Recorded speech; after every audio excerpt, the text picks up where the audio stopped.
And I'm going to show you everything that I got for $500. Hey everyone, welcome back to my channel. Today is a very exciting day. I have been waiting weeks for this to come in, and it's finally arrived. It's Tarantula Cribs. I know, it's exciting, but even more exciting is that I got some of their most recently released isopod enclosures. Isopods are my thing. I love those little creatures. Tarantulas are really cool too. Got something for that one. And anything else that I might come along. Let me show you what I got. So I did get a little excited and I had some uses for the first set of the package that I got. I did open some already. You don't get a full unboxing, you get a partial unboxing, but I have some already set up that I'm happy to show you, and I'm going to show you everything that I got for $500. I got it from a giveaway that Tarantula Cribs recently did on April 1st. It was not an April Fool's joke. I am living proof of that. So I will say, I was a little surprised when my first package came in. The packing slip said that I got everything beside the isopod enclosures. But I looked in the box and I was like, but wait, I'm missing the small essentials that I got. They have a deal that if you get 2 medium essentials, you also get a free small to go with it. And they were so clever to pack the small inside of the medium. It was packed really, really nice. There was lots of packing material and everything was very secure. But thought that was a really cool little trick that they do. And I already opened all 3 of these. They all 3 have a use, so all 3 of them have been opened. There's nothing inside of these boxes. So let me show you how I use them. So this is the small essentials. It houses my GBB, which is short for green bottle blue tarantula. He or she just molted right before these arrived. Thought no better way to use this than to put him in here. He was in a coffin crib, but having a hard time getting to him where he had made his web. This is a little bit more accessible because the opening is a little bit bigger. So I'm able to feed him a little bit easier, water him a little bit easier. I think the little coffin crib, because it was a little bit smaller than this, I think it would be just a little bit better for an arboreal species rather than this subarboreal. It's already webbed up very nicely, used the leaves to make a little tunnel, and then has made its way using the pine cone. Adds a little stability to web up, and I'm so excited to see this full webbed here in the next few months, but made great progress so far. I got this little guy in early March, so it's been a few months and I've had no issues out of him. So this is the small essentials. Then you have the medium essentials. Now there is quite a bit of a difference between these 2 sizes. The small is a 3 by 3 by 6. So that's the small essentials. And the medium essentials is a 5 by 5 by 10. Which for a pretty small jumping spider, it is a little bit too spacious. I think this little guy is a little nervous, but he almost got vacuumed up the other day. So I decided to put him somewhere safe, give him a few meals, and then let him go on his way if he'd like, because I have the space. That's what's nice when you have extra enclosures. You have somewhere to keep all the creepy crawlies if you want, and house them and let them go if you'd like, if that's your thing. His enclosure is naturalistic except for these 2 cute little 3D printed things. Those came from Spooky Sweet Spoods. She does vending at various events, does a lot for Tarantula Cribs, lives in the Midwest, so they're nearby. Tarantula Cribs is located in Missouri, St. Louis, Missouri, and that's where the reptile room is located. So we've got the medium and the small. And the other medium that I have is in terrestrial mode rather than arboreal mode. And that one actually has some isopods in it right now, but I took them to work as like a little desk pet situation. They will be going into a bioactive enclosure that I'm currently building out. That video's still to come. So once that once that terrarium is ready for them, then they'll be moving in there. So I just have them in there for the time being because the situation that I had them in before really wasn't good. It was making a lot of mold. There wasn't good cross ventilation, whereas you can tell that there's plenty of cross ventilation, and the substrate level is about up to these first two holes. It covers them a little bit, but they've got a lot more room and airflow going on in being in a tarantula crib. So those are at work. I don't have it here, but I got 2 of them and 1 small. Let's move on. Okay, this is the next one. I am very excited for this one. It's gonna be a while before I get to use it though, unfortunately. But I got a 12 by 12 tarantula cube. This is for my tarantula whenever it gets probably full grown, or at least close to full grown. So let's open it.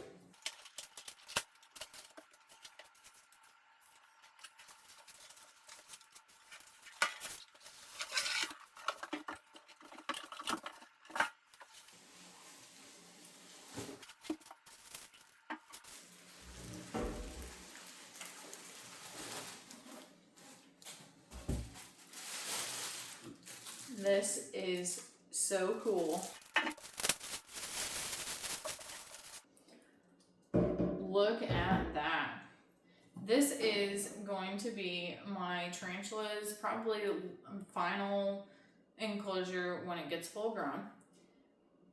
It has a really nice top on it, and it is compatible with switching out the top. So it says the most versatile terrarium, and it has the ability to go with a canopy lid in case you wanted it to be like looking like a house. Extension tubes to make it a little bit bigger, cloth mesh, and aluminum mesh, and more. So there's plenty of options that once my tarantula isn't in this anymore, or I want to put it in a different one, I can use this for other species or whatever. So that has some really nice magnets on here, and they are pretty strong. So that is so exciting. I can't wait to be able to get to decorate this. I love their logo. I think it's so cool. But this is the 12 by 12 cube. Probably the most exciting part, the part that I've been waiting for weeks. The isopod enclosures. Ugh. Yeah. This came separately the other day, and it has 3 enclosures in it, I think, if I remember correctly. I took a lot of time to try and order the most out of what I could with the highest amount of versatility, as well as things that I knew I would actually use. I knew that if I got an arboreal or a terrestrial, or I could put isopods in there, I knew that there was many different uses that I could get out of getting this bundle here, the 2 mediums and the free small. The cube, I just wanted to plan ahead for my tarantula, and then the isopod enclosures I figured would also be pretty good for millipedes if I ended up getting those one day. I think I might, but we'll see. Let's dig in. This is a true unboxing. I have not opened this other than cutting it open. So we get to experience this together.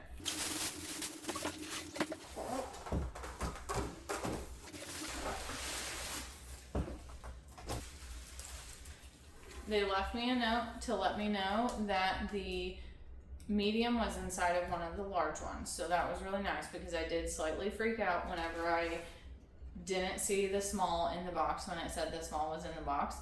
But I just was like, maybe they put it inside of there. And then like days later, they posted a video saying, hey, by the way, this is how we pack things. So thank you for the note. All right, I think it's in this one. This one's pretty heavy. Oh, but that one's even heavier. We'll find out. Okay, let's start with this one. Their packaging, on point. I really like their packaging. The cube has metallic lettering on it, and I think that is like super cool, but I understand it's probably more expensive, so it makes sense, the black and white. black alone is usually a lot more expensive in packaging. So I know that they put a lot of time, money, and effort into creating all of this. Whether it's the packaging or the product, they actually really care about what they do. And it's evident, not just me saying it. And no, I did not get paid to say any of this. I won the giveaway fair and square. It was a contest, and I submitted a video explaining why I didn't like the cheap enclosures that I had bought previously on big name marketplace online. And I was one of the only ones to participate in that fashion. And I got the $500 store credit. So this is how I spent my money. And I feel like I got a lot for what it was worth. And I'm very happy. So thank you to Tarantula Cribs for doing that giveaway and choosing my video. And I love these products, and I look forward to all of the species that I get to keep in them, because I can see me putting like a Pac-Man frog in these. Like there's so many, there's like, can't really say endless because you can't put like a bearded dragon in this, but like there's so many possibilities of using the Tarantula Cribs. Just because it says Tarantula Crib does not mean that that's the only thing that can go in these. Hey, I put isopods in one that's meant for tarantulas. So they also have a reptile line as well. There's ones that are specifically made with reptiles, like geckos in mine, so that you can change out the lid to something like a mesh, so that you can put lights on top and not try and have lighting and heat go through the plastic. The acrylic doesn't really, no matter what kind of acrylic it is, it does not like that sort of stuff. So that is like super heavy. That is really cool. It's so well made, and it's gonna stick to my table because it's metal. So it is, the second enclosure is not in here, but I'm going to open this all the way to kind of show you.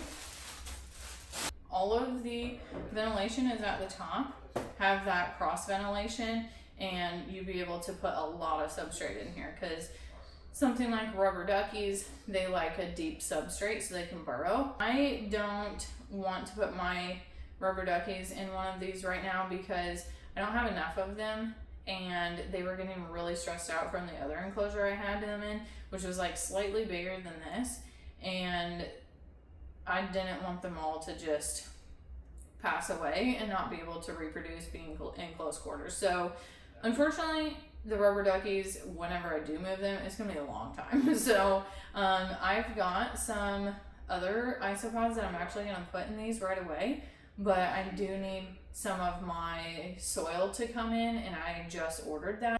It'll be a little bit before I can show a video of me making this into a habitat for my isopods. Wow, those magnets are so strong. Like, no wonder these are marketed for tarantulas, because those are sneaky little guys. They like to get out, and there's no getting out of that. That's on there. Like, I'm really pulling on that. There's no way. I mean, there's like no airspace for anything to be crawling out. Now the holes are a little bit bigger on this, the ventilation holes. Let's see how, so these are 3 millimeter, which is the same as the cube. The small, since it's meant for smaller species, or, you know, like a sling size or whatever, they are 1 millimeter big for the diameter of the ventilation hole. And for the medium, they are 2 millimeter. So obviously you need to take into account what you're putting in here and how big that animal is in comparison to the ventilation holes. So that's why there's a gradient of different sizes. But I think this would be great for really any species of isopod. Even an arboreal isopod, they typically aren't going to be crawling up unless it's a bigger isopod and like they're more mature in their life cycle. So probably the babies aren't going to be getting out of these holes. I mean, I suppose it's possible, but likely not. But if you have experience with that, let me know. Let's unbox the next one. Now, you will notice it says large, and the other one that is in here is a medium. I did not get a small because the medium essentials was already slightly bigger than the small, if I remember correctly. Obviously, like, it's a little bit different because this is a 5x5x10, whereas, like, you know, there's more width on the isopod ones that are made specifically for them, but it's, you know, I figured I could just be more versatile with that.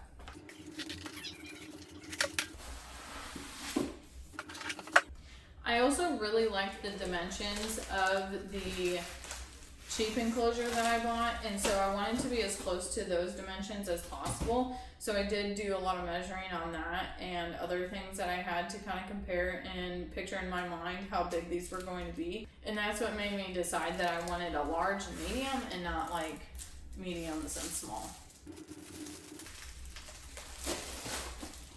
And not to mention, I haven't even mentioned this part. These are gonna look so cool on my shelves. Just saying.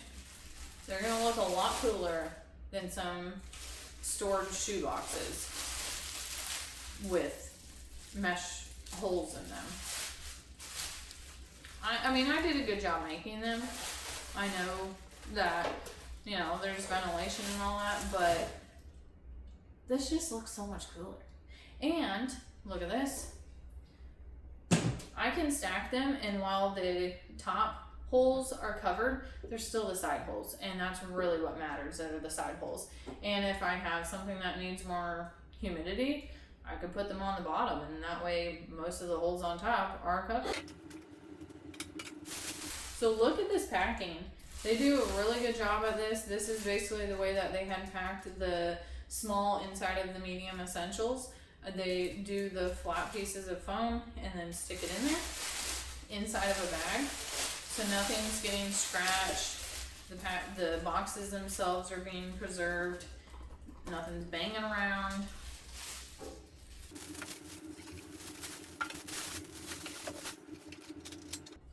Oh, there they go again with the metallic. I think the metallic looks so cool. Like, I would love this as a sticker. What would I do with the sticker? I have no idea. Do you do things with stickers? Pretty sure you just hoard them. I don't think you actually do anything with stickers. Right?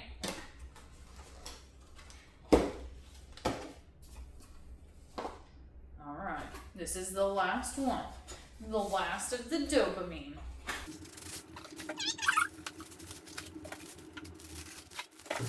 I actually have not a clue what I'm going to put in this one, to be honest.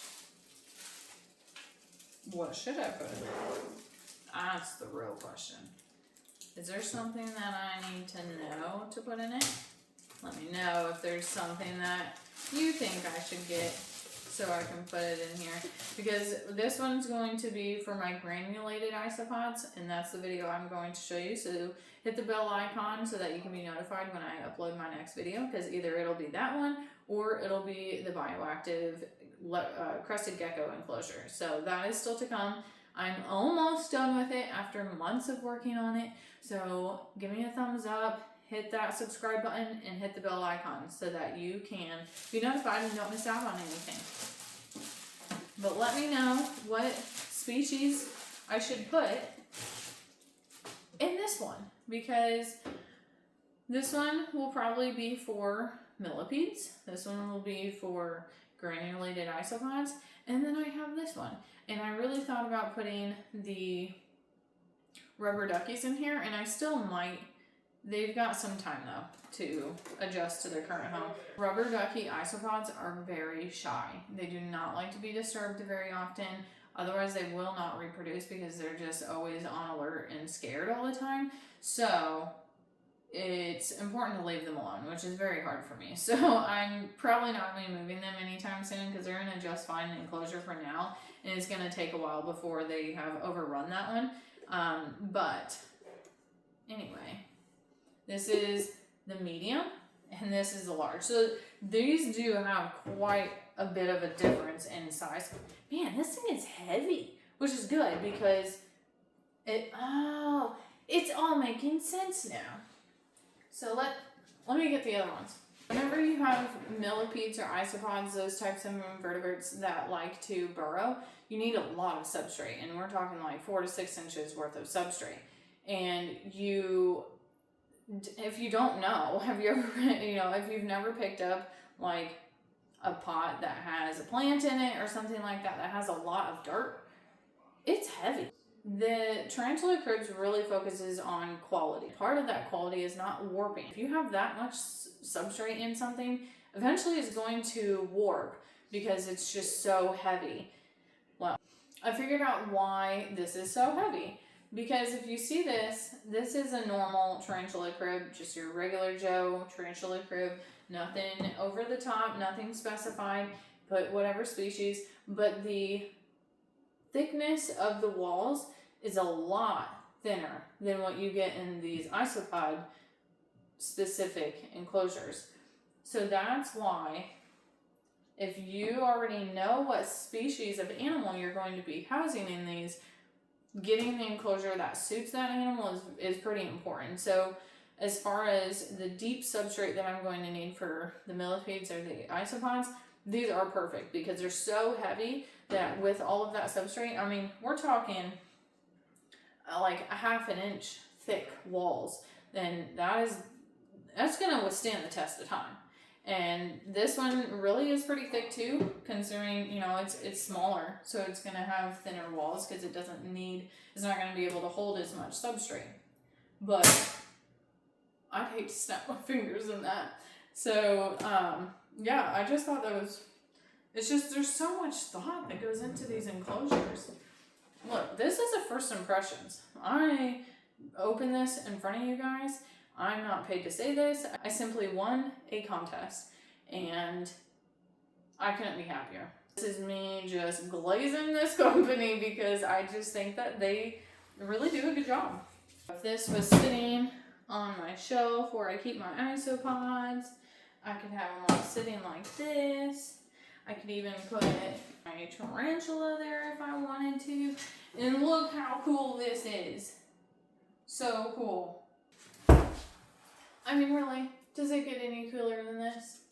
I mean, just look at the quality. It's got it's just unmatched. So that's it. I'm really excited to see how all of these enclosures turn out after I get all of them established and get their inhabitants. And I am so excited to show you that along the way. So as I put different species in these and make their home, I will show you the process as I do those and let you know if I like or don't like these later on down the road. But so far, so good. I really am happy with my purchase, and I look forward to getting more in the future. And I'm really, really excited to see my tarantula grow and be able to get into the 12-inch cube. Stay tuned for all of the exciting things that are to come. And if you have any questions, leave it in the comments. If you have any suggestions on what I should be putting in the medium cuboid invertebrate enclosure, just let me know in the comments, and I look forward to seeing you guys next time. Thanks for watching. Bye.